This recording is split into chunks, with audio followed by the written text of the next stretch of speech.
Breaking news coming out in the past couple of hours as we have heard that things have erupted in the Middle East. We are hearing that the United States is preparing for potential conflict, even war with Iran. Warnings are being issued back and forth. And in the past couple of hours as well, we've heard that Israel has broken the ceasefire with Gaza. Attacks are taking place as we're hearing the hostages are not being released. A deal has fallen apart. And also there is conflict all throughout the Middle East. We're hearing Iraq, Syria, Iran, all over, Yemen, and the United States is saying the Houthi rebel attacks that have been taking place in the Red Sea. Well, now the United States is striking back and saying the Houthi rebels are funded by Iran and they will be holding Iran directly accountable for this. And like I said, we're expecting things to escalate. Now, let me share with you the latest headlines that have been coming out in the past couple of hours so that way you can see them for yourself today, March 17th, 2025. Take a look. Let me pull this up here 1 second. Trump's sights set on Iran after U.S. airstrikes decimate more than 30 Houthi targets.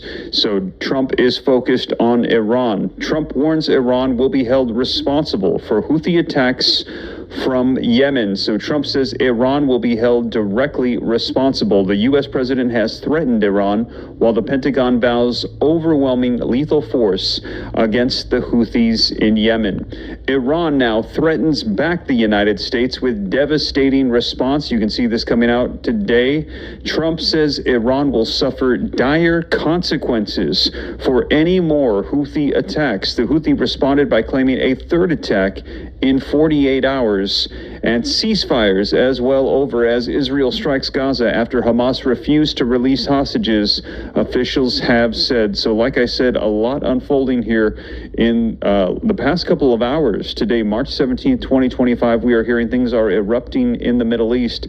I'm going to play for you the latest video footage so that way you can see it for yourself as we are hearing things are just erupting in the Middle East. And let me know your thoughts. Are we about to enter into war with Iran? United States and Iran going back and forth, as you saw in the headlines, threatening one another, and we're hearing things are escalating significantly. If you think that we're about to enter are escalating significantly. If you think that we're about to enter into war, put yes. If you think no, put no. Let me know your thoughts in the comments. I'm going to dive into the articles and the video footage so you can see it for yourself as Donald Trump is saying he holds Iran directly responsible for these proxy groups that are attacking the U.S. and Israel.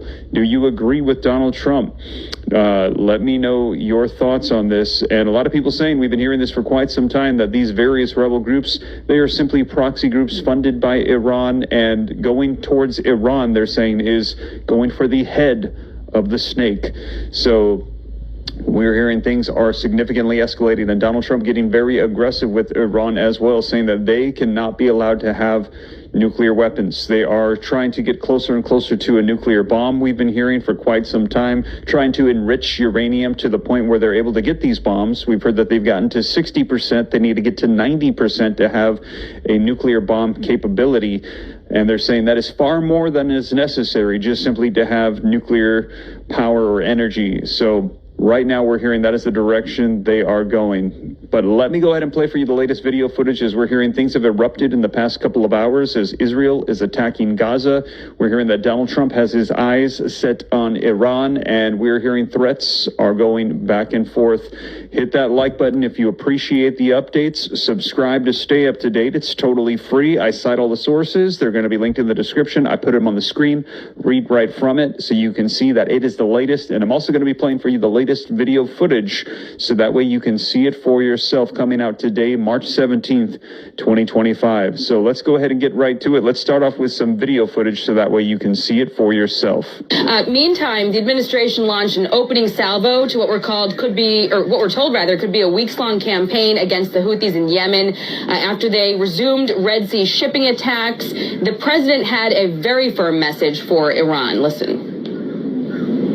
There's no way the Houthis, the Houthis would have the ability to do this kind of thing unless they had support from Iran. And so this was a message to Iran. Don't keep supporting them, because then you... In just the last 7 days, 8,368 men have clicked the link on one of our ads that you've probably will also be responsible for what they are doing in attacking Navy ships, in attacking global shipping. Now, the Ayatollah rejected the president's offer for talks over their nuclear program, but the White House is still pushing to resume that conversation as Israel continues to push for a joint U.S.-Israel operation on Iran's nuclear facilities, guys. Wow, thanks, Jackie. We're sitting on 4 years of deferred maintenance from Joe Biden, where in particular, when you talk about the Houthis, they were allowed for over 100 times to shoot at U.S. ships. They were allowed for over 100 times to shoot at U.S. ships, to shoot at commercial shipping. 4 months ago, when we sent a ship through, it was shot at 17 times to the Houthis. This isn't a one-night thing. This will continue until you say we're done shooting at ships, we're done shooting at assets. There was the Secretary of Defense, Pete Hegseth, talking with Marie on Sunday morning. Come on over here. We'll show you what's happening in Yemen.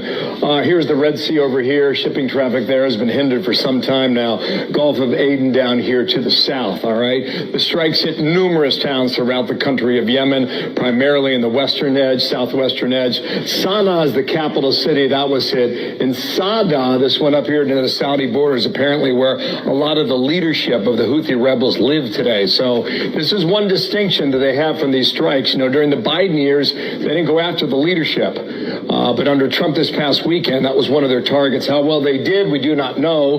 We'll wait for a better readout on that. Hard to get. Yemen is one of the poorest countries in the world. Hard to get a readout what's happening there on the ground. Since November 2023 now, these are the Houthi attacks in the Red Sea, right? 250 plus. Going back to October of 2023, these are the Houthi attacks on U.S. forces, 180 attacks. We've had the U.S. Navy out there for some time. They've had a tough job. Former Secretary of State Mike Pompeo, Fox News contributor. Sir, thank you for coming on today, and good morning to you. Guys, let's show them the map here. This is what happens when you don't have freedom of navigation. You have to go around the southern coast of South Africa. It adds weeks to delivery, which computes to prices, etc. And this is Michael Waltz talking about the options on the table. As you know, sir, Iran is behind this. Here's Michael Waltz.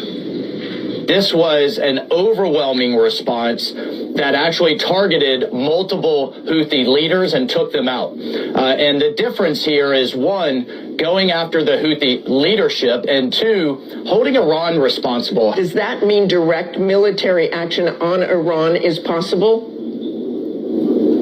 Well, all options are always on the table with the president, but Iran needs to hear him loud and clear. Sir, you know that the Saudis bombed the Houthis for 7 years, and they're still battling. How do you see this now? Well, Bill, good morning. It's great.